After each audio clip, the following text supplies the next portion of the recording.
Bonjour à toutes, bonjour à tous. Avant toute chose, je tiens à remercier le réseau Escale et Patricia Caillé pour cette belle opportunité. Je tiens à remercier également les équipes du docteur Bendelis qui m'a offert cet espace pour faire mon cours numérique. Et à la base, le cours que je devais présenter, que je présente aujourd'hui, s'intitule Analyse de la réception en Algérie, quelle théorie pour quel terrain. Mais je vais essayer d'orienter davantage mon propos vers le thème du contexte contraint qui caractérise l'espace de réception du cinéma en Algérie. Et pour cela, je vais aborder quatre axes que j'estime essentiels pour répondre à la question de départ. D'abord, un survol du cinéma en Algérie, de l'histoire du cinéma en Algérie. Ensuite, on va parler de l'aspect contraint du cas algérien. Troisièmement, je vais essayer d'illustrer mon propos à l'aide d'une enquête que j'ai menée entre 2015 et 2017. Et à la fin, on va aborder la question des théories de décalage. Premièrement, il faut savoir que l'arrivée du cinéma en Algérie s'est faite sous la domination française. Les grandes villes algériennes, Alger et Oran notamment, ont connu le cinéma dès les premières années du XXe siècle. Et bien que les productions cinématographiques aient été destinées à un public composé majoritairement d'Européens, on ne peut pas nier qu'une frange de la société algérienne, citadine et cultivée, ait été touchée par la magie du cinéma dès les premières années en fait. Toutefois, le premier film de cinéma réalisé par des Algériens est attribué à Taha Hannash et Jemal Chandali au début des années 50. Il s'agit du film Ratassin Sahara ou Les plongeurs du désert. Mais c'est le déclenchement de la guerre de libération nationale en 1954 qui est une date charnière dans l'histoire du cinéma algérien. On considère par exemple que le cinéma algérien est né en 1958 avec l'ouverture dans les maquis d'une école de formation au cinéma. Et c'est dans cette école qu'a été réalisé l'un des premiers films du cinéma algérien par René Vauthier avec l'aide de jeunes cinéastes en herbe issus de cette école. Après l'indépendance, l'Algérie a hérité d'un important parc de salles de cinéma composé de 458 salles, dont presque 90 à Alger, principalement. Et un nombre important de ces salles restèrent en activité jusqu'au milieu des années 80. Le cinéma algérien des premières années d'indépendance a été marqué par l'idéologie révolutionnaire, une tendance historique assumée. De nombreux films de cette époque ont contribué à bâtir le mythe du cinéma algérien. On peut en citer quelques-uns. L'Aube des damnés en 65, L'Opium et le battant en 69, La bataille d'Alger en 66 réalisée par Pontycorvo, Le vent des Aurès en 66, Chronique des années de Braise en 75, d'ailleurs ça a été la Palme d'Or à Cannes par Lahda Hamina. Par contre, selon Rachid Boujdra, dans son livre Naissance du cinéma algérien, seuls 2 films de cette époque ont été rentabilisés. Il s'agit des Vacances de l'inspecteur Tahar en 72, un film de Moussa Haddad, et Hassan Tero en 68, réalisé par Lahda Hamina. Les deux, ce sont des films comiques. Le film Omar Gatletou en 76 de Merzaq Alouache est considéré comme un tournant dans l'histoire du cinéma algérien. Il a été le premier d'un ensemble de films traitant des thématiques sociales et sociétales. Ce film est le premier qui rattache le cinéma algérien à la grande tradition du cinéma tel que l'avaient imaginé les frères Lumière, c'est-à-dire filmer la réalité. Il ouvre peut-être la voie à une série de réalisations qui prendront en charge l'environnement où nous vivons, dans un rapport critique. Ensuite, le thème de la femme est abordé dans des films comme Leïla et les autres de Sidi Ali Mazif en 77, Nouba des femmes du Mans chinois, réalisé par Assia Jebbar, la grande Assia Jebbar. L'immigration et le déracinement ont été traités par Ahmed Rajdi en 79. Mais c'est les années 80, bien que peu prolifiques que les précédentes années, qui furent marquées par la production de quelques œuvres qui se démarquent de la ligne officielle, d'un discours habituel du cinéma algérien. Les folles années du twist de Mohamed Zemmouri en 83,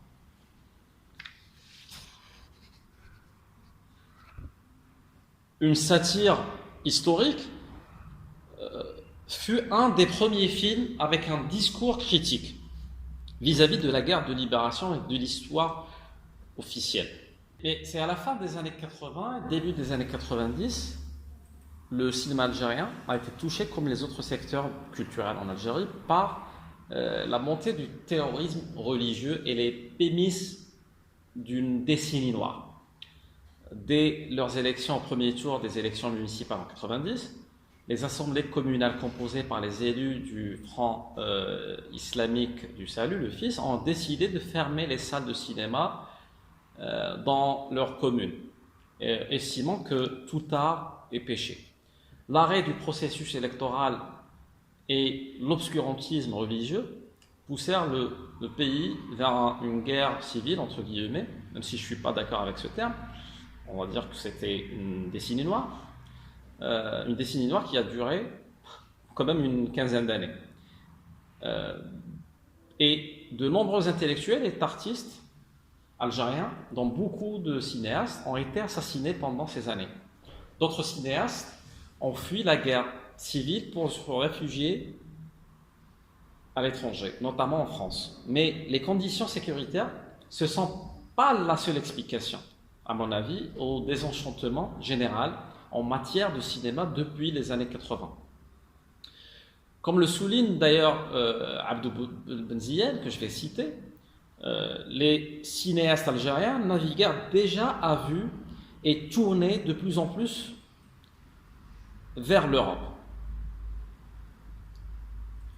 où les chaînes de télévision étaient friandes de nouvelles images. Ces cinéastes étaient dans leur pays privés d'une vraie base industrielle et d'un environnement stable et pacifié.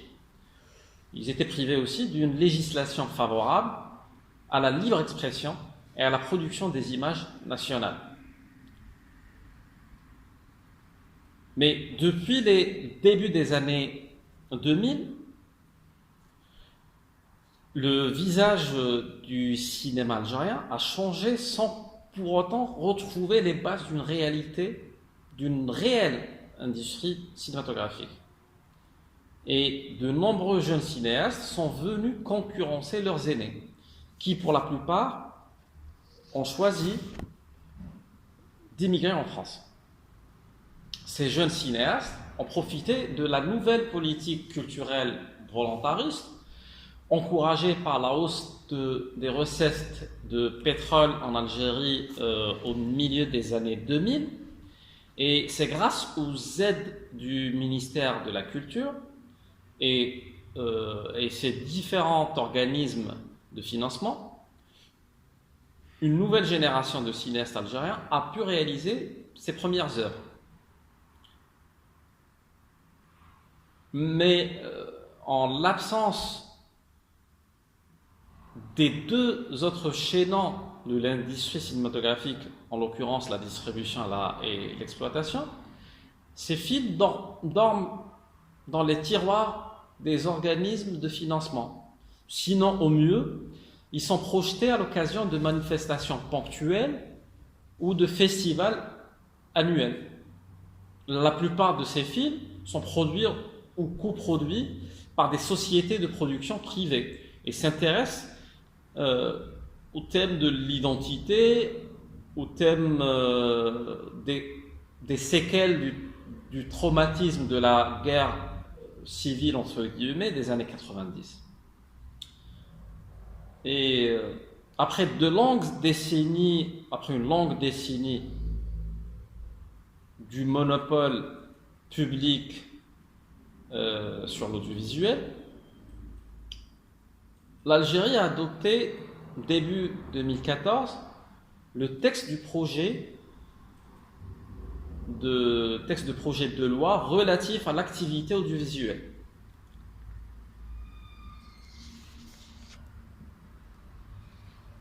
Ce texte met fin au monopole d'État et permet pour la première fois la création de chaînes de télévision privées.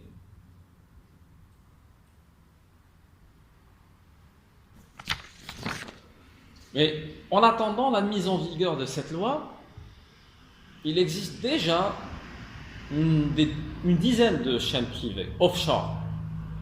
Il vient s'ajouter aux 5 chaînes publiques.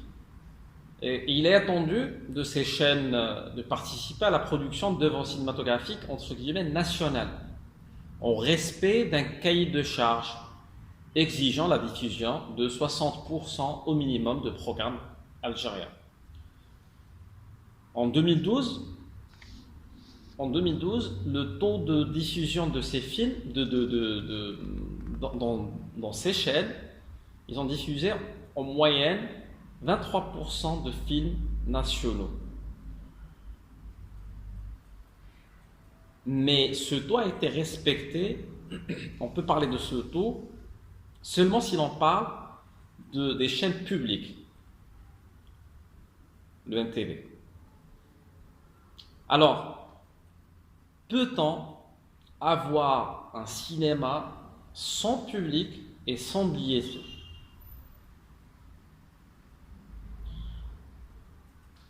Le cinéma algérien, qui a connu ses heures de gloire pendant les années 70, avec notamment la Palme d'Or en 75 pour Chronique des années de Brest de Mohamed Lakhdar Hamina, traverse depuis un quart de siècle une crise profonde. Si l'on parle aujourd'hui, surtout à partir des années 2000, chiffre à l'appui d'un renouveau du cinéma algérien, grâce notamment à une nouvelle génération de cinéastes jeunes, une production plus abondante et une politique culturelle volontariste, profitant de la hausse du prix du pétrole entre 2009 et 2014. Dans les faits, on constate encore une défaillance des infrastructures d'accueil et de production. Alors, peut-on parler d'un renouveau du cinéma alors que le nombre de films produits par année, une vingtaine à peu près, parfois moins, dépasse celui des salles de cinéma en norme, une quinzaine dans tout le pays. Et c'est là le paradoxe. Par ailleurs, hormis quelques événements organisés de manière ponctuelle, le spectateur algérien continue de boycotter ces salles. Pourtant, il demeure un consommateur, entre guillemets, régulier des films de cinéma, qu'il regarde via des médias moins classiques. Téléchargement, DVD, télévision. Peut-on alors parler de cinéma et d'industrie cinématographique dans un pays où l'on produit des films sans que l'on les distribue après ou qu'on les regarde? Si le cinéma algérien est en crise, entre guillemets, depuis maintenant une trentaine d'années, voire plus, selon les dires des observateurs et des officiels, c'est probablement parce qu'il a toujours été en crise depuis l'indépendance de l'Algérie en 1962.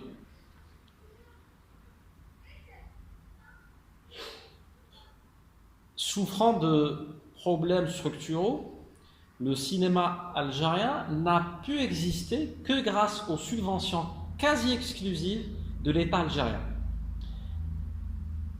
Et depuis les années 90, la crise s'est accentuée davantage et elle s'est révélée aux yeux des observateurs à cause du climat politique et sécuritaire du pays. Un climat que nous avons évoqué plus haut.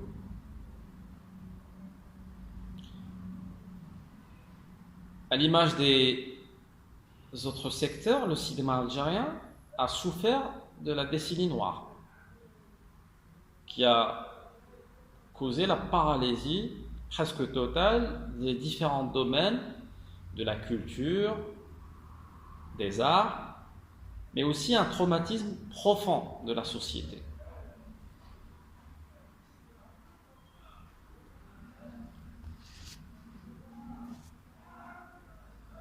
La baisse du prix de pétrole sur les marchés internationaux, le pétrole qui représente 90% du PIB de l'Algérie, cette baisse à la fin des années 80 a prolongé le pays dans une crise économique qui s'ajouta à la crise politique et sécuritaire. Et c'est en grande partie à cause de ce climat peu propice aux investissements publics ou privés que le cinéma algérien a connu ses pires années.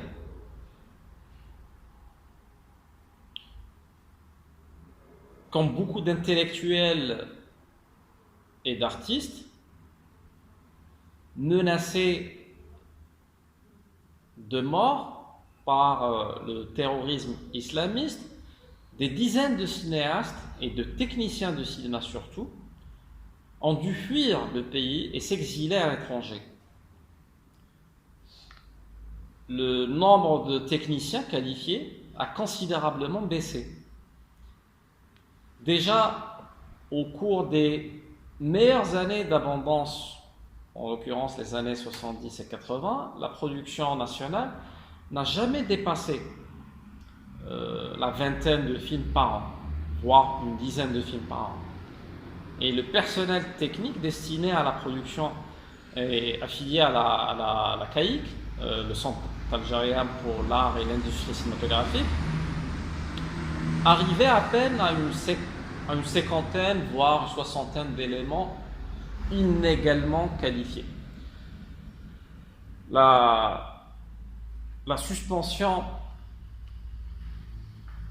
des activités durant les années 90 de l'unique école de formation dans les métiers du cinéma a tué toute lueur d'espoir d'une résistance du cinéma algérien. Enfin, la désaffection du public est due non seulement aux années sombres vécues par l'Algérie, mais aussi à la détériorisation du parc de salles de projection.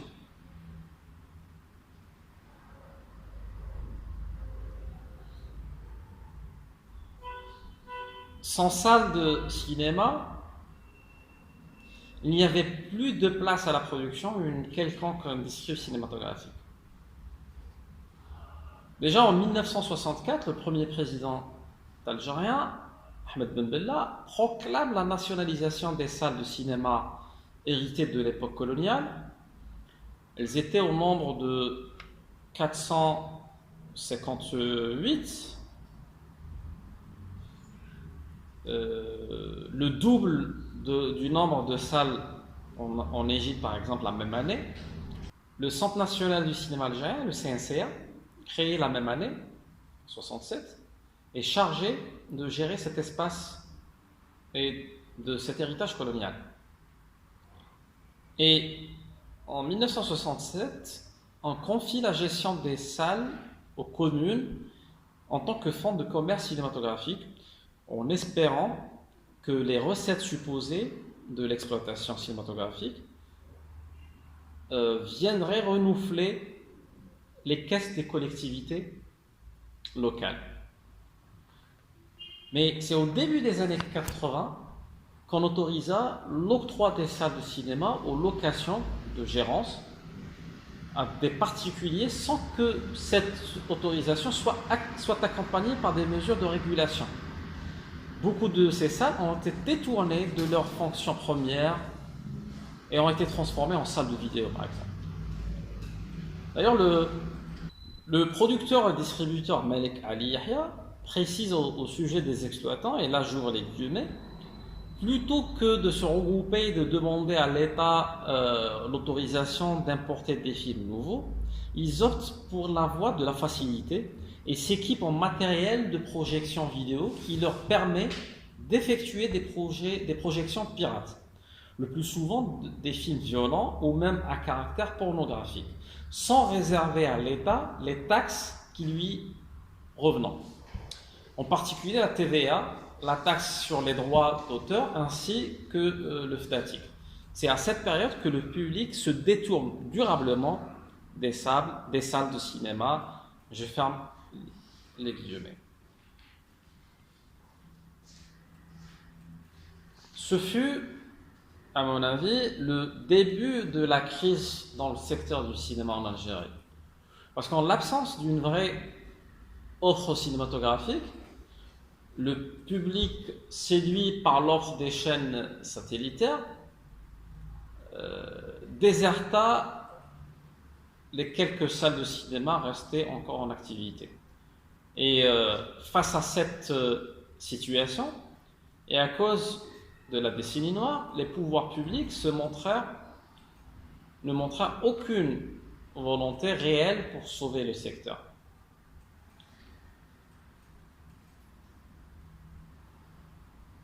À la fin des années 90 et au début des années 2000, le nombre de salles de cinéma, conforme au nom, ne dépassait guère une quinzaine dans tout le pays, dont une majorité appartenait au réseau de la Cinémathèque nationale.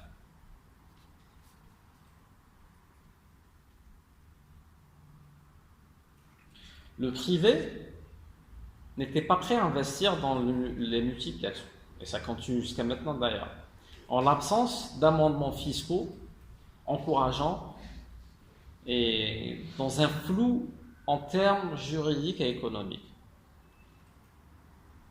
Et comme le précise Meriem Hamidet, directrice de la boîte de production HK Productions, quand il y aura des salles, des complexes dans une dizaine d'années, c'est là que l'on pourra vraiment évoquer une industrie et faire des films qui seront distribués. Maintenant, est-ce qu'on peut parler d'un cinéma sans billetterie?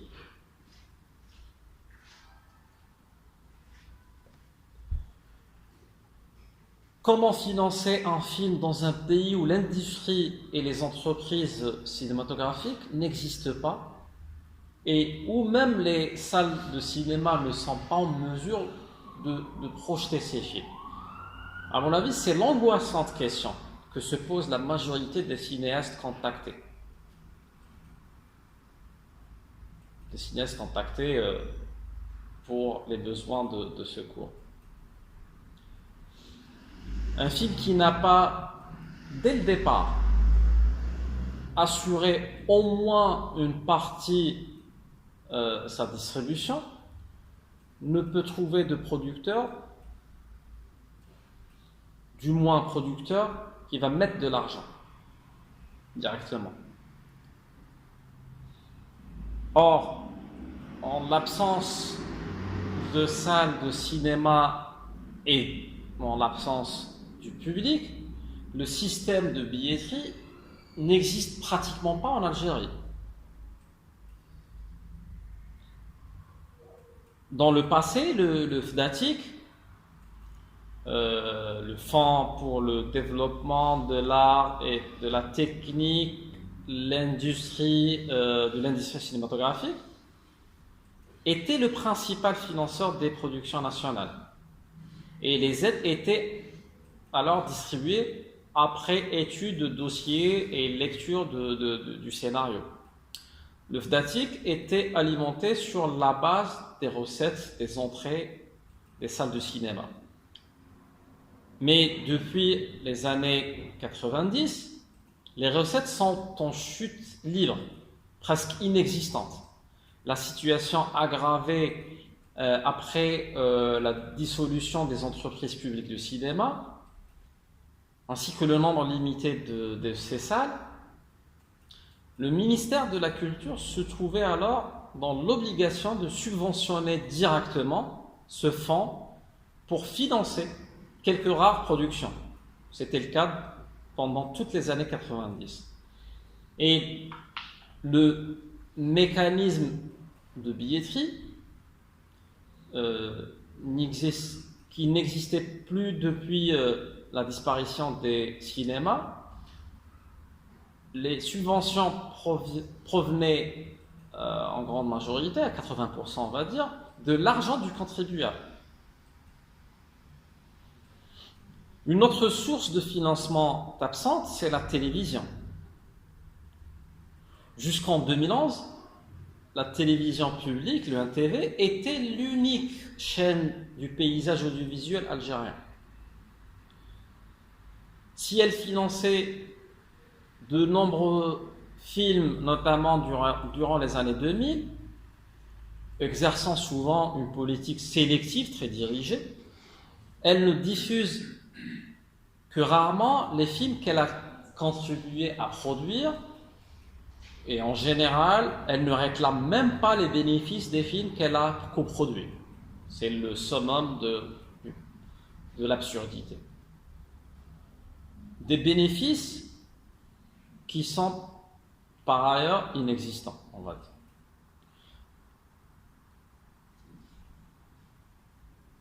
Mais c'est depuis l'ouverture du champ médiatique, audiovisuel, que de nombreuses chaînes satellitaires privées entre guillemets, qui émettent et diffusent leurs programmes en offshore et qui ne sont tenus par aucun cahier de charges qui les oblige à financer des productions cinématographiques nationales. S'ajoute à ça un climat économique frileux où l'absence d'initiatives privées est de mise. Les banques, par exemple en Algérie, n'ont pas acquis la culture de prêter de l'argent pour financer le cinéma. Par ailleurs, les producteurs algériens n'ont pas également les garanties et les moyens pour convaincre une banque de la solvabilité de leur projet, ce qui leur permet ensuite, en principe, de rembourser leurs prêts. Tout cela pose les bases d'une particularité, celle d'un cinéma dans un contexte de contrainte, à la fois sur un plan sociétal et culturel, mais aussi sur le plan de l'espace de réception. Toutes ces raisons peuvent nous pousser à se demander s'il serait pertinent, par exemple, d'analyser la réception des films en Algérie par le prisme théorie et des cadres conceptuels classiques. D'autant plus qu'il n'existe presque pas d'études réalisées sur la réception du cinéma en Algérie. Et c'est ainsi que j'ai commencé à m'intéresser à la problématique de la réception du film de cinéma et de sa délibération dans un contexte que je qualifie de contraint. La réception de cinéma en Algérie serait-elle affectée par les contextes culturels et sociopolitiques? Peut-on pour autant nous demander si la réception est déterminée par l'espace social?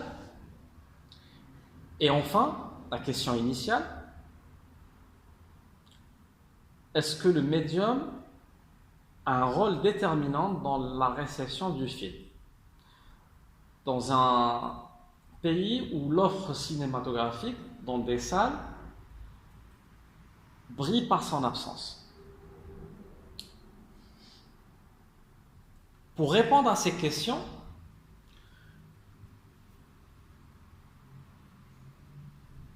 Je m'appuie sur deux enquêtes que j'ai menées entre 2015 et 2017 sur la réception de deux films, l'un algérien et l'autre étranger, dans des espaces de réception différents. Il s'agit du court-métrage algérien Le Dernier Passager de Mounes Khammar, produit en 2011, et du film du réalisateur palestinio-néerlandais Hani Abou As'ad, Paradise Now, produit en 2006 ou 2007, 2006. Je ne vais pas détailler les différents aspects de l'enquête ou des deux enquêtes, mais je peux dire que l'appareil conceptuel pour analyser la réception de ces deux films a été construit autour de quelques lectures. Je me suis inspiré des écrits des Cultural Studies, bien évidemment, sur la réception, et notamment ceux de Stewart Hall et de David Morley. Les catégories de lecture proposées par Hall et testées par Morley m'ont été d'une grande utilité. L'étude de Cates et Liebes sur les interprétations de la série Dallas constitue une autre lecture importante pour ces enquêtes, notamment pour tenter une ouverture sociologique de l'approche sémiotique qui était mon approche initiale à la base. Et bien évidemment, toute étude sérieuse de la réception, surtout celle qui prétend s'inscrire dans une perspective sémiotique, ne peut pas omettre l'héritage théorique de l'école de Constance. Enfin, l'article de Guillaume Soulez, La délibération des images vers une nouvelle pragmatique du cinéma et de l'audiovisuel, et le modèle délibératif qui est proposé, constitue pour ces enquêtes une sorte de cadre général d'analyse. Dans un second temps, dans le cadre de ces enquêtes, j'ai organisé plusieurs projections des deux films cités auparavant. Les projections ont été organisées dans la ville d'Oran entre l'année 2015 et 2017. Et elles ont réuni une centaine de spectateurs des deux sexes âgés entre 21 et 36 ans, et pratiquement tous étudiants universitaires ou jeunes actifs. Les enquêtes ont pris la forme de focus group, où le débat provoqué par les projections m'a servi d'un premier matériau pour l'analyse de la délibération. Ensuite, des entretiens plus restreints et des comptes rendus critiques des films ont constitué le deuxième matériau de ces enquêtes. Pour être vraiment honnête, avant de descendre, entre guillemets, au terrain, je ne m'attendais pas exactement aux réactions et lectures auxquelles j'ai eu droit.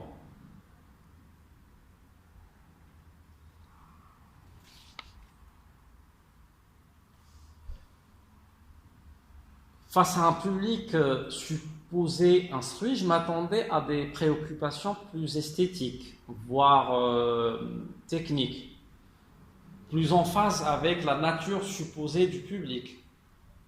Or, la réalité a été tout autre. Les principales préoccupations ont été d'ordre culturel et idéologique. Les discussions sur les enjeux sociopolitiques du film ou des deux films ont pris le dessus sur les discussions autour des conventions, par exemple. Il en est de même concernant les critiques émises par les projections. des scènes comme celle de la mère qui fume dans le film Paradise Now a cristallisé beaucoup de ces critiques. Elle a même choqué plus de femmes que d'hommes parmi le public. Et c'est un petit peu cela le cœur du paradoxe. Puisque les femmes fumeuses en Algérie est un sujet plus ou moins tabou, surtout parmi quelques cercles réservés de la société algérienne.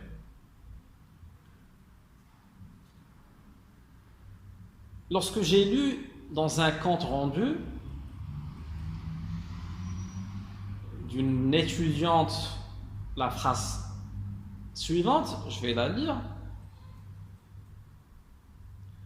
on ne peut pas concevoir que la mère d'un héros de la résistance palestinienne puisse fumer. Je ferme les yeux. Face à cette phrase, après cette phrase, j'ai été définitivement convaincu de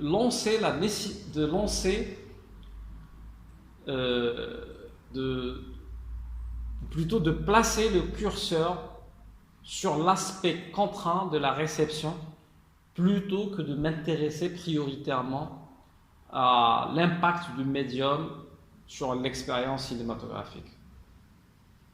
Autre remarque, elle concerne le poids prépondérant du référent religieux dans la réception du film de cinéma en Algérie. Puisque loin d'être le plus évident avant l'enquête, j'ai constaté que l'aspect religieux est le plus présent dans les esprits au moment de l'interprétation des films.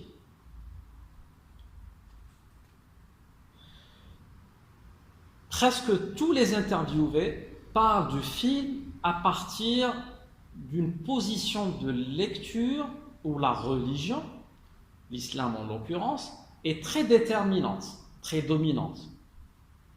N'importe quelle discussion sur le film, ou presque, fait référence à un moment ou à un autre à un aspect religieux. Au point où l'on peut considérer la religion comme le point Godwin, quelque part, du débat.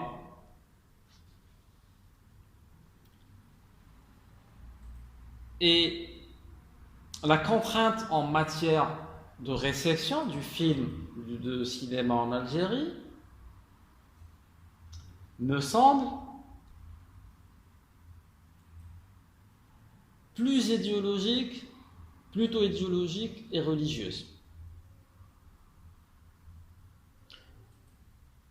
Je pense que l'explication se situe un petit peu par rapport aux années, à la décennie noire par laquelle est passée l'Algérie et par le discours dominant dans les médias qui ont instauré une certaine homogénéité dès qu'il s'agit de lire un film ayant un rapport de près ou de loin avec des questions politiques ou religieuses.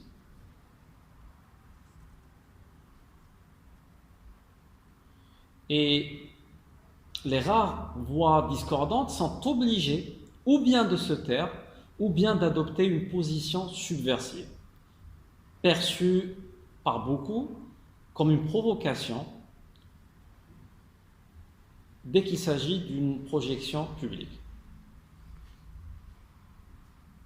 Sur un plan méthodologique et conceptuel, je pense qu'une ouverture des approches sémiotiques sur des horizons plus sociologiques les rendrait plus efficaces dans la perspective d'une analyse de la réception du film de cinéma.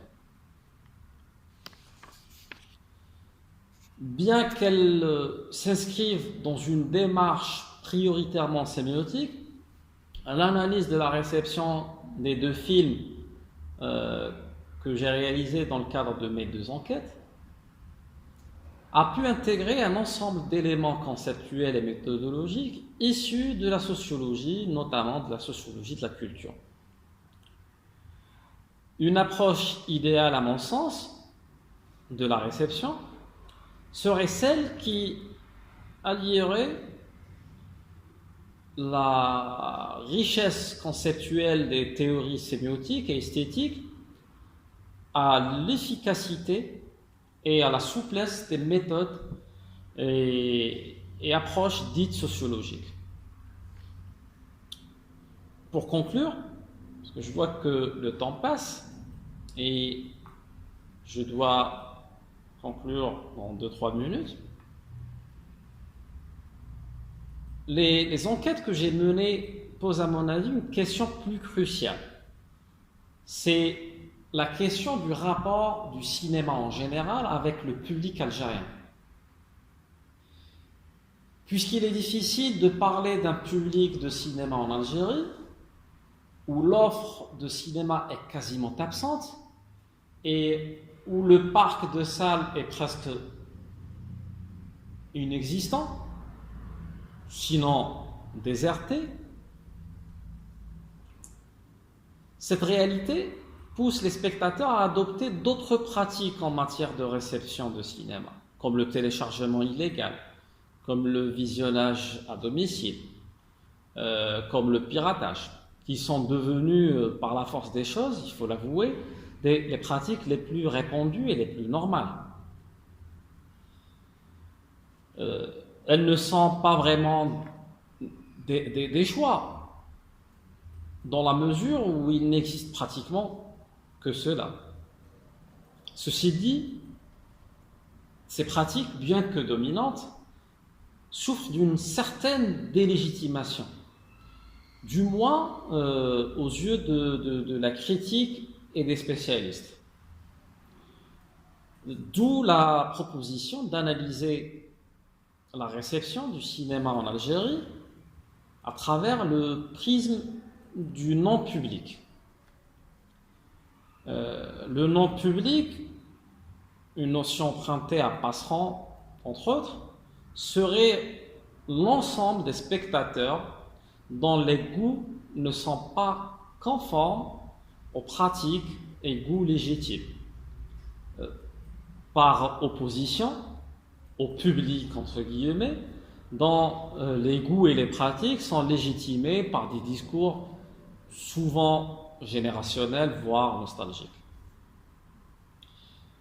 Il est primordial aussi de revenir sur le mythe du cinéma algérien, une construction médiatique et critique, à mon avis, qui accentue davantage cette délégitimation. Il serait donc intéressant, à mon sens, de répondre un jour à la question suivante. La question, elle est un petit peu provocatrice, mais elle mérite d'être posée.